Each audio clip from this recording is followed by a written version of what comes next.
ভাই, আমি পড়েছি যে মহিলাদের জন্য মুখমণ্ডলের সৌন্দর্য বাড়ানো নিষিদ্ধ।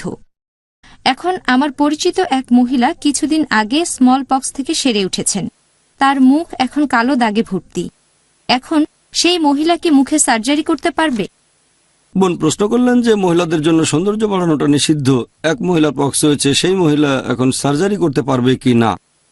বোন এখানে বুঝতে হবে সৌন্দর্য বাড়ানো অপ্রয়োজনে কোনো নামহারামের সামনে মেকআপ নিয়ে যাওয়াটা নিষিদ্ধ।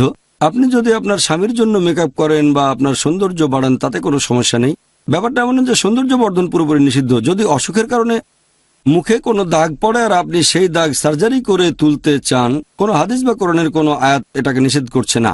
পক্সের কারণে মুখে দাগ পড়লো, সার্জারি করে দাগটা আপনি তুলতে পারেন। এভাবে দাগ তোলার জন্য চিকিৎসা করলে কোনো সমস্যা নেই আপনার।